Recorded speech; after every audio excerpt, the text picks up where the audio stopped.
What is going on? How's everybody doing today? Hope everybody's had a good day so far. We're here to talk about some Florida football because John Sumerall is very active in the transfer portal. The John Sumerall era is off to a very good start at Florida. I'm absolutely loving what he's doing so far in the portal, and especially staff wise, I think he's brought in some incredible staff. So I'll be doing a video about that as well because I think he did one of the better jobs at hiring staff out of the whole country, out of the whole entire coaching carousel that went on. But he just made some moves in the transfer portal that I think are going to be massive game changers, and that's on the offensive side of the ball, which you saw lacked heavily for the Gators the past few years, the past few years. So I think he just got some game changers, and we'll go over those. I'm not gonna go too in depth, but kind of just give my thoughts and opinions and run some stats by you that I think would be good to know about anyway. So we'll get straight into it. So John Sumerall went out and got Eric Singleton. Now Eric Singleton, he was one of my favorite receivers in the entire portal when he jumped in. As soon as he jumped in from Auburn, we kind of knew that Florida was going to be one of the top runners. He had heavy interest. There were a lot of other teams that were interested in Eric Singleton as well. He's one of the more explosive, dynamic receivers in the entire portal, and I think that he has the potential to be one of the more explosive and dynamic receivers in the entire country. I see his ceiling being a first round pick. I think he could be a good NFL player one day. I think this is an absolutely massive get for Florida. So when Eric Singleton commits to Florida, he's reuniting with Buster Faulkner, his former offensive coordinator over at Georgia Tech, because yes, Eric Singleton was at Georgia Tech before he went over to Auburn. Also reuniting with Georgia Tech's former wide receiver coach and Auburn's wide receiver coach, Marcus Davis and Trent McKnight, who are now in Gainesville. So I think that's massive because he's familiar. Bunch of familiar faces around there for Eric Singleton. He kind of knows how this offense is going to operate. He knows how these coaches are going to operate. He's going to be a massive contributor to this offense. So, like I said, I think he's one of the more electric and dynamic players in the entire portal and has real potential to be one of the most explosive guys in the entire country. I think you'll hear his name a lot more at Florida than what you did at Auburn because there was some lack of quarterback play over at Auburn, and I think Florida is in a better position to perform better at quarterback, which we'll talk about in a minute as well. But something interesting here is at Georgia Tech with Buster Faulkner, he had 22 rushing attempts. That's Eric Singleton, by the way. And those 22 rushing attempts went for 140 yards and a touchdown. So, like I said, super dynamic. He's going to bring a different style and really a more dynamic style to this offense that's going to be tricky to defend. Kind of like what you saw a lot at Georgia Tech with Buster Faulkner with Haynes King last year. So I absolutely love this pickup. I think it's one of the better pickups of the entire transfer portal cycle for any team. I'm very high on Eric Singleton. Now another one that I'm very high on. I'm actually incredibly high on London Montgomery. I think it was a Grand Slam high, or not Grand Slam higher, but I think it was a slam dunk pickup to go out and get London Montgomery. I love this pickup for Florida. I love this pickup for the staff. You add to a very good running back room already because you brought Jaden Ball back. You have some other portal pickups in that running back room who I think could come in and be very good off the rip. You get, in my opinion, an incredibly underrated running back pickup here. One of the more underrated guys in the entire country at the running back position, if I had to say. So I know a lot about Penn State's football program, and I absolutely loved Montgomery coming out of high school. 2 seasons at ECU, he did have 227 rushes for 1,100 yards, 8 touchdowns, and another thing that really stood out to me was he has 20 catches for 105 yards. Now, if you look at just his 2025 stats, he had 156 rushes, 742 yards, 7 touchdowns, 15 catches, 76 yards.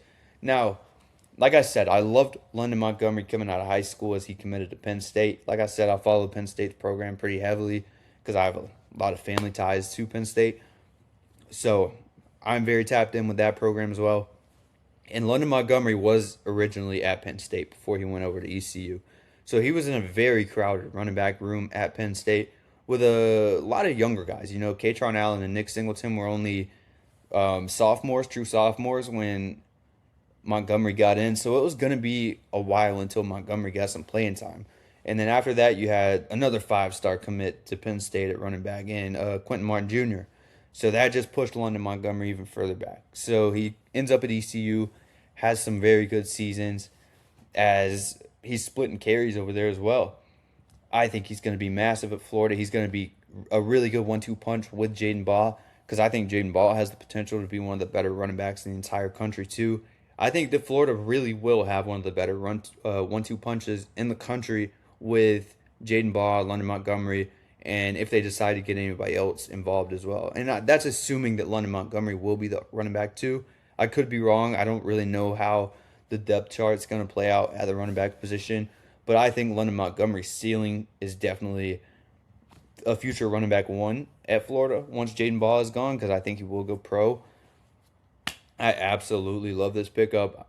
And I think that, like I said, I think it's going to be a good 1-2 punch because I think you can get London Montgomery involved in the passing game pretty good too. Like I said, 20 catches these past 2 seasons for 105 yards. You'll see that used more because you have a young quarterback coming in Aaron Philo. So Aaron Philo is, he lacks some experience. He only got to play 1 full game at Georgia Tech, but Buster Faulkner really likes this kid, and that's a reason that he came in to Florida to probably be the starting quarterback next year with hardly any experience. So with a young quarterback, what you see a lot of checkdowns. I think you'll see a lot of checkdowns to London Montgomery. I think you'll see a lot of short stuff to London Montgomery. He's going to have a very good run game to rely on as well, so he won't have that could take some of the pressure off of a young, inexperienced quarterback. I think Aaron Philo is going to be good though. Like I liked what I saw out of him at Georgia Tech, but you gotta protect your young quarterback, and I mean you got to give your young quarterback a good run game to rely on as well. Take some pressure off his back, and London Montgomery, like I said, I think he's going to be a very reliable check down target. And also you have Eric Singleton now, which is a very reliable receiver. You have a pretty good receiver room going into next year. I love what Florida's doing so far. I'm loving how this depth chart's looking. I think they're going to exceed expectations. That's just an early prediction. But another one is tackle from NC State, Emeka Ugorji.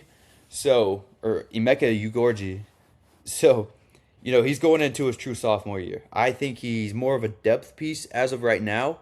He appeared in 10 games, started 8 games at NC State. But Phil Troutman is great at going and finding offensive line talent. So he sees something here. And I would trust Phil Troutman because, like I said, I'm super tapped into Penn State's program. So I'm pretty familiar with Phil Troutman. And he did an outstanding job over at Penn State. Penn State consistently had very good O-lines. Penn State consistently developed offensive line talent to the NFL. I think that Phil Troutman was one of my favorite hires that John Sumerall made. And when he sees something in Emeka, I think you got to trust it. You just have to trust it. And I think maybe you do see him get involved. Maybe he is a starting tackle next year. He started 8 games at NC State. Not really anything notable stat-wise for him. But I think it's at least a good depth pickup. Now, another one is Luke Harping. So this seems like a Buster Faulkner move because you see a lot of guys coming over from Georgia Tech following Buster Faulkner. So he's a redshirt freshman. He had 13 catches for 158 yards in his redshirt freshman year going into his redshirt sophomore year. I think you'll see him involved some as well because you picked up a few tight ends out of the portal already because you really needed it. Florida's tight end position lacked heavily last year. That tight end position in Florida last year even held you back. I would go as far as saying that the tight end position held this offense back heavily last year. I'm not saying that was the sole reason this offense wasn't good, but you have to have good tight end production. And if you do see Luke Harping involved this year, I think that's another very reliable weapon for Aaron Philo because you do see a lot of young quarterbacks. First, they either go to the check down or they look to the tight end because tight ends aren't going to run much longer routes. They're going to be more shorter. I think Luke Harping, he's going to be pretty reliable in the blocking game too, but I think he'll be a pretty good receiving tight end as well. So this is more of a developmental piece as well, but I do think he will get involved straight off the bat. But this is more of a guy to look forward to these next few years. So yeah, that's just a few recent Florida commits out of the transfer portal that John Sumerall and staff have went and picked up. So if you did enjoy this video, I greatly appreciate if you did consider subscribing to the channel. I greatly appreciate that. Florida fans, you guys have shown me massive amounts of support. Greatly appreciate that. And I'm gonna keep the content coming for the Florida Gators. Like I love this program. I'm super tapped into this program. So as we get more updates, videos will be here on this channel. So be on the lookout for those. And yeah, like I said, lots of Florida content coming, like staff wise, transfer portal wise, season prediction wise, expectations, everything.